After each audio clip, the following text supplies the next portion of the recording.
Hey everyone, Mr. Jeffersonian here, and if you haven't heard about Anchor, let me explain. It's the easiest way to make a podcast.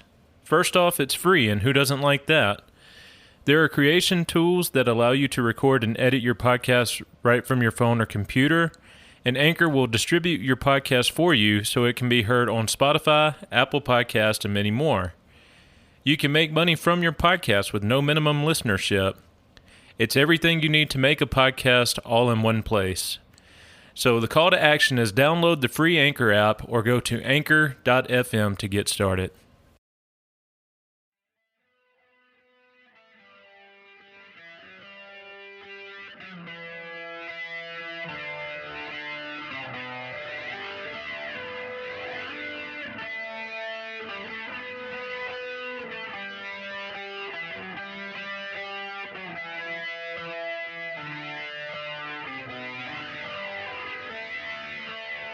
Howdy everyone, and thank you again for tuning in to the Jeffersonian Tradition. I hope y'all are thoroughly enjoying this Independence Day. Before we get started, I have a couple of things to go over. For now, the podcast is mostly ad-free, and I sure would like to keep it that way. You can help me out with this by becoming a supporting listener. If you found value in the podcast, there is a link in the show notes page that will enable you to contribute to my work and to help keep the podcast going, and this will also help to keep the show light on advertising. Donations start as low as 99 cents per month, with two other brackets at $4.99 per month or $9.99 per month. Any amount is appreciated and again helps to ensure that the content keeps coming. Thank you in advance to anyone who can help out. In other show-related news, if there is a topic you'd like for me to cover, or if you just have a general question for me, or if you want to have a conversation with me, I can be contacted at mrjeffersonian@outlook.com. And I've also started a MeWe group titled After the Show, so if you'd like to be a member there, then download the MeWe app and search for me at the username Mr. Jeffersonian. It is a private group, so we must be contacts before I can send you the group invite. And if you're not familiar with MeWe, contacts are the same as friends on Facebook. With all of that fun stuff out of the way, let's now turn our attention to the most American of traditions, the abolition of all political bands that bind us. In other words, secession. So first, we're going to talk about the American Revolution. Now, the way I was basically taught the Revolution is that it was an anti-tax revolt, and to an extent, I guess, no taxation without representation. So it wasn't necessarily that the colonists were anti-tax. It's that they wanted to have a voice in the amount of the tax, the rate of the tax, and where the money was going to be spent. They didn't feel that it was just for the British Parliament to decide to tax them without giving them any sort of voice in the matter.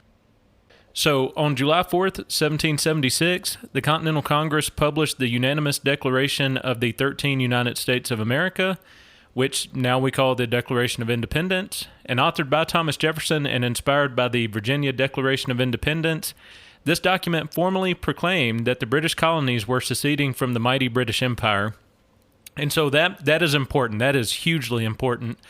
Because nowadays, a lot of conservatives, neoconservatives, they think that the section within the Declaration of Independence that says that all men are created equal is the important part. And that was not really the main focus of that document. As noted frequently by Brian McClanahan, the actual part to pay attention to is the last paragraph, and that reads, "We, therefore, the representatives of the United States of America and General Congress assembled, appealing to the Supreme Judge of the world for the rectitude of our intentions, do, in the name and by authority of the good people of these colonies, solemnly publish and declare that these united colonies are and of right ought to be free and independent states, that they are absolved from all allegiance to the British Crown, and that all political connection between them and the state of Great Britain is and ought to be totally dissolved, and that as free and independent states, they have full power to levy war, conclude peace, contract alliances, establish commerce, and to do all other acts and things which independent states may of right do. And for the support of this declaration with a firm reliance on the protection of divine providence, we mutually pledge to each other our lives, our fortunes, and our sacred honor." And so that is the important part of the Declaration, because what the colonies actually did is they seceded from the British Empire. So, right, they politically, they said, that's it, we've had enough, we are now independent. We declare our independence, and we will take actions to make it so. And so that is the important part of the Declaration, not the proposition that all men are created equal. Jefferson, when he wrote that, it was more equality under the law, not equality in the sense of egalitarianism. And so we have to get back to that. That self-determination is the true American principle. It is the foundational American idea, the right to self-government and self-determination. So once the revolution was over, sectional differences began rearing their heads almost instantaneously. As we discussed in the previous episode on nullification, the administration of John Adams would see sectional tensions fester because they would press and pass the Alien and Sedition Acts. This would culminate in the election of 1800 when Thomas Jefferson won the presidential election and the Democratic Republicans gained the majority in Congress. For an interesting dive into American history, I would encourage the audience on your own time to read about Alexander Hamilton's wheeling and dealing in this election to ensure that Jefferson won and not his political nemesis, Aaron Burr. So that's a very interesting topic to study, and ultimately it concludes with Alexander Hamilton being shot in a duel. But yes, on your own time, please definitely look into that. Now, with the ascendancy of the Jeffersonians in the executive and legislative branches of the general government, many Federalists began to feel threatened and began openly calling for New England to secede from the Union. Now, Thomas DiLorenzo wrote a wonderful essay on this. It's called Yankee Confederates, New England Secession Movements Prior to the War Between the States. And in this essay, he goes at great length to show all the open secession discussions that were happening with the New England section, or with the Federalists. One of the loudest clamorers, or one of the loudest speakers for this, was Timothy Pickering. And so Pickering really said that, or thought that the Southern government, or Southern-dominated government, was trying to drive New England commerce out of business. And he called openly many times for a secession of the New England states and for them to form their own confederation. So again, the title of this essay is Yankee Confederates, New England Secession Movements Prior to the War Between the States, and it was written by Thomas J. DiLorenzo. Now, Jefferson's thoughts on New England secession were expressed in his first inaugural address, in which he proclaimed, "If there be any among us who would wish to dissolve this union or to change its republican form, let them stand undisturbed as monuments of the safety with which error of opinion may be tolerated where reason is left free to combat it." And so there you go. You have a United States president, one of the greatest, in my opinion, United States presidents, just forthrightly saying, if a section wants to leave, by all means, please leave. Now, he didn't necessarily want the Union to break up, and this can be seen in some of the letters he exchanged with people like James Madison, but he did not believe that the general government had any authority to coerce a state in staying if the state did not want to be there. And so it's incredible to me that in his inaugural address, as he's addressing the country, he's just openly saying, if there be any among us who wish to dissolve this union, then let them go. Now, while there were multiple attempts to stir the passion of Northerners to secede, this rage would reach a crescendo at the Hartford Convention of 1814. In this convention, multiple New England states had sent delegates to the convention, most of whom ended up being political moderates, much to the chagrin of Northern fire eaters like Timothy Pickering. I use fire eaters somewhat sarcastically there, so later on in American history, as we get closer to the War for Southern Independence, you had a small group of Southerners who were labeled fire eaters because they wanted secession, and they were just adamant about it at the drop of a hat. So you had Northern fire eaters in this case, or at least in my opinion, like Timothy Pickering, who wanted the same. They were ready to just sever all ties that bind us and say, bid adieu. Now, the moderate delegates at this convention would ultimately propose a list of amendments to restore balance regarding New England's power in the general government. while radicals such as Oliver Elmsworth and Timothy Pickering remained adamant on forming a separate Northeastern Confederacy. The ultimate outcome of the Hartford Convention was the implosion of the Federalist Party, although unfortunately their ideology did not die with them, as it would go on to be the main platform of the Whig Party and then later on the Republican Party of Lincoln. Now, here we're going to pause and kind of tie this back into the last episode and see the true genius or insight of John C. Calhoun. Calhoun was a Unionist. There are a lot of people out there now in the mainstream who would try to tell you that John C. Calhoun just wanted secession and a breakup of the Union. That was not the case. Calhoun was actually a Unionist till the day he died. And Brian McClanahan has talked about that at length. So Calhoun made an address. It's called the Fort Hill Address. And he points out that his position is pro-Union, but that he and his constituents hold the Union next to their liberty most dear. And what he meant here is that the Union should be maintained at all reasonable cost, but that should a state decide to leave, then they have every right to do so, securing the blessings of liberty to the people of the state. And so in this address, Calhoun is reiterating, look, I am pro-Union. I am a Union man. I think the Union is dear, but it's next to our liberty. So to Calhoun, again, it's not that he wanted secession. It's that if a state decided to go, he rightfully saw that the general government had no ability or right to try to stop them. Now, in the same address, Calhoun would go on to talk about the division of powers within the government, affirming that the general government was created for general purposes, such as defense and trade, but that all other internal affairs were to be left to the state governments, and hence it was his belief that the real division of power in the American system was geographic and decentralized. And that's kind of juxtaposed to what you learn in school, right? So we learn the separation of powers. You have judicial, legislative, and executive. Well, to Calhoun, yes, that was a feature, and that was one form of separation of powers, but the real separation of powers is that the states were so dispersed and decentralized, and the state governments retained so much power, that the real check on the federal authority was the sheer geographic scope of the Union. And I found that to be intriguing. And another point to make note of is, at this point in American history, secession was fiscally possible for two main reasons. First reason is that the general government was much smaller, with annual expenses only accounting for roughly 2% of GDP. And then the second reason is that state governments and the general government were revenue independent. What I mean by this is that the general government's only source of funding at that time were tariffs and the sale of federally owned lands. And then the states, on the other hand, were in full control of internal taxation. So at this point in American history, only states could impose sales taxes, income taxes, inheritance taxes, anything that we're familiar with in our modern system. At that point, if it was internal, so if you're a citizen of Colorado, then at this point in history, only Colorado could have directly taxed you. The general government had no ability to do so.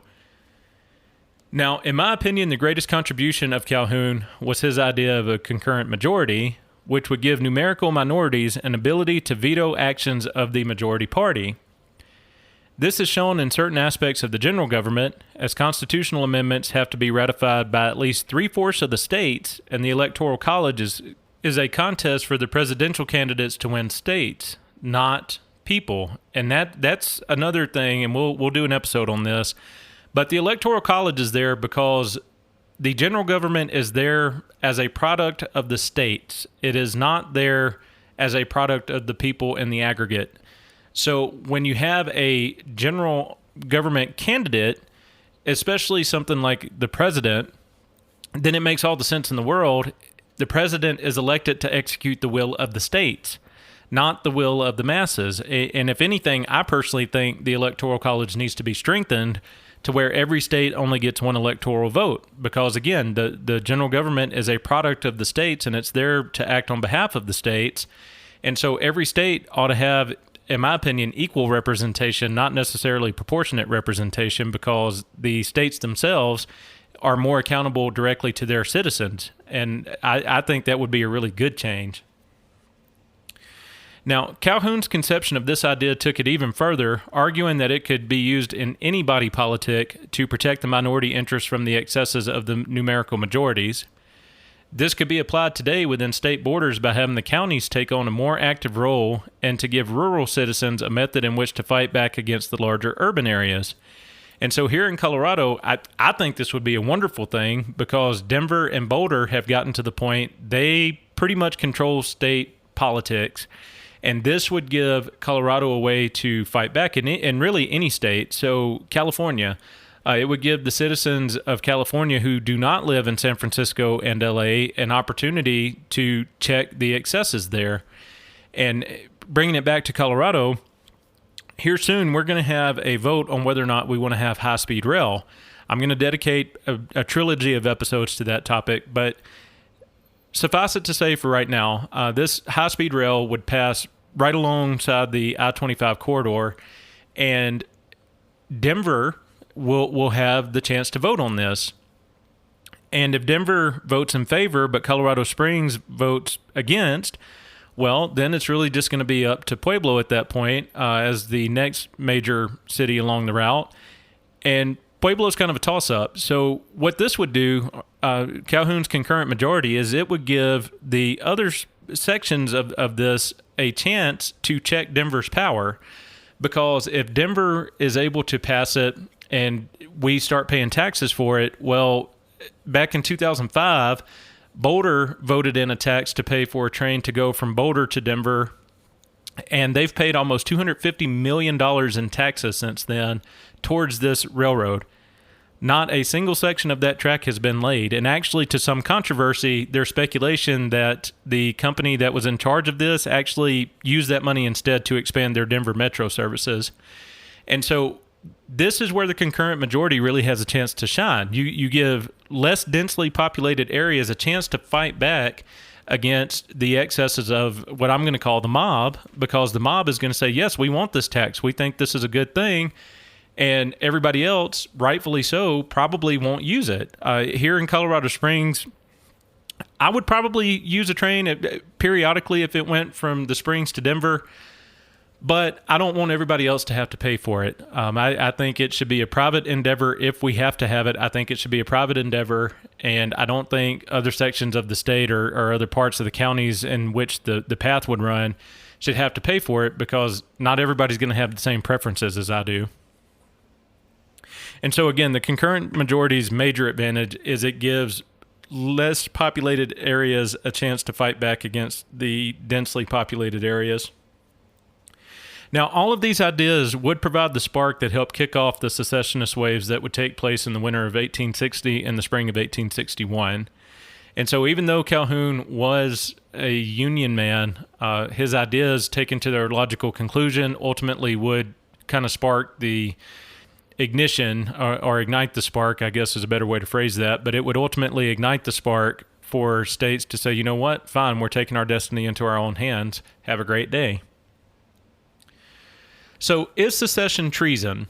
Well, clearly prominent players of the founding generation did not think so. Thomas Jefferson was in favor of letting New England go if they had chosen to do so. He also strongly expected that the Western territories gained from the Louisiana Purchase would eventually want to split from the Union with the Atlantic states to form their own Western Confederacy. To this point, he mainly hoped that the separate confederacies would maintain friendly relations and thought that they could do so as each one provided goods and services that would be of benefit to the others.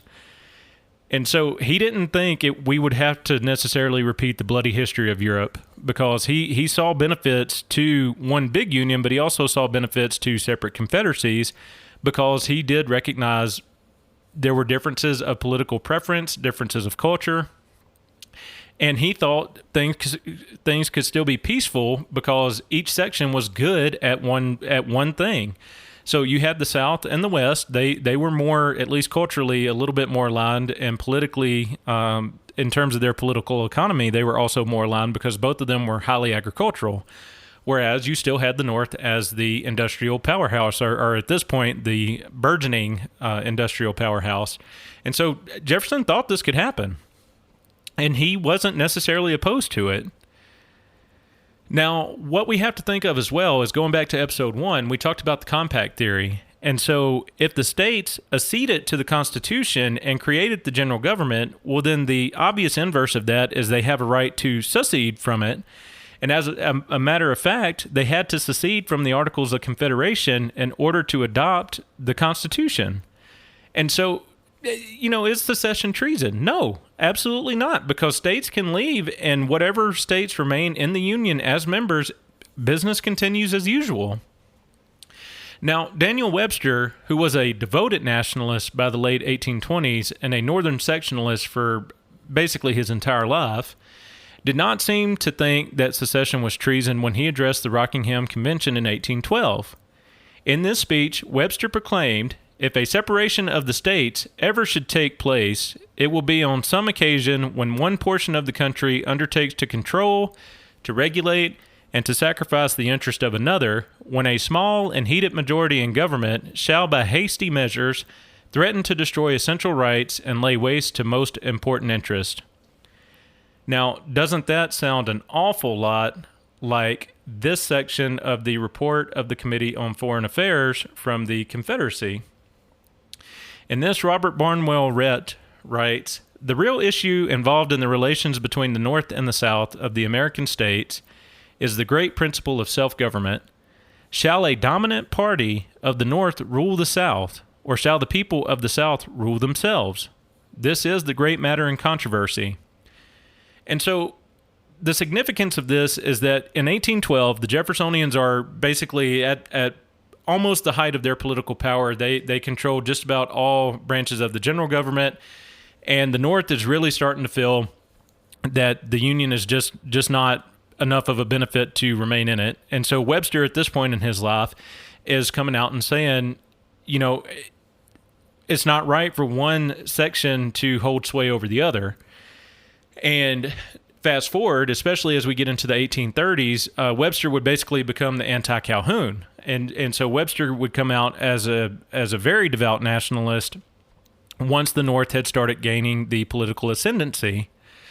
So now, fast forward again to the War for Southern Independence, it's the same thing. The real concern here is maintaining power and control over the center. Now, the Jeffersonians, they did rely more on states' rights, but they made some mistakes. I'm not going to try to cover that up. The War of 1812, in retrospect, was a bad thing. Jefferson's embargo acts were terrible.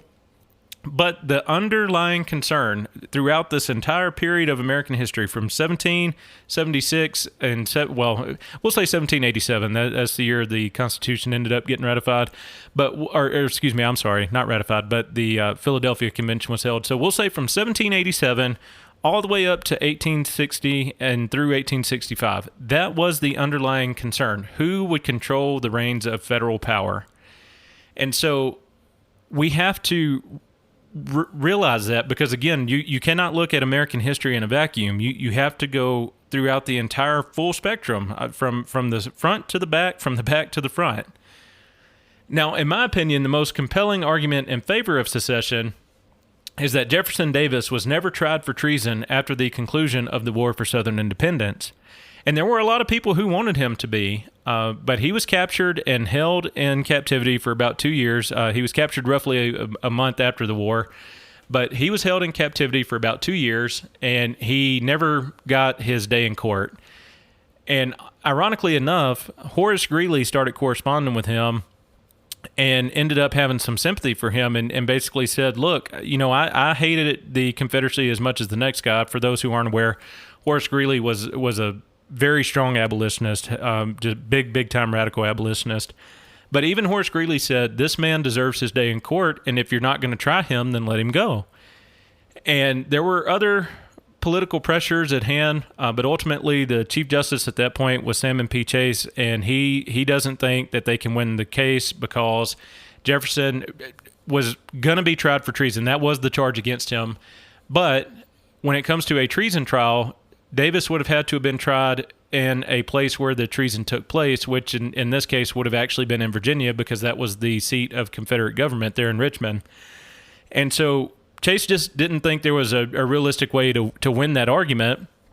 And if Davis is proven innocent, well, what does that say about the entire Union or Northern war cause? It would have all been essentially deemed illegal.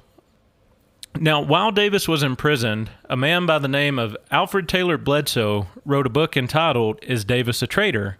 That provides the most sweeping defense of secession that I personally have ever read. Drawing heavily on the history of the compact theory, Bledsoe asserts that it only be logical that since the Constitution was ratified by the states were the true parties to the compact and not the people of the U.S. in the aggregate.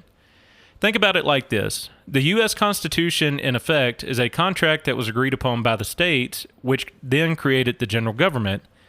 The constitutions of the individual states are the contracts between the people of said state and the state governments. Bledsoe also shows the true nature of the 10th Amendment, which states the powers not delegated to the United States by the Constitution, nor prohibited by it to the states, are reserved to the states or to the people. The important question here is whether the Constitution is a limiting document or a document of implied powers. Clearly, to the mind of Bledsoe and many Americans at that point in history, the document was intended to limit the general government to the enumerated powers, while all other powers would be retained by the states. In that sense, the document should be read or interpreted as limiting to the central government the enumerated powers. So whatever it says it can do, but if it doesn't say it can do it, it should be interpreted to mean that it cannot.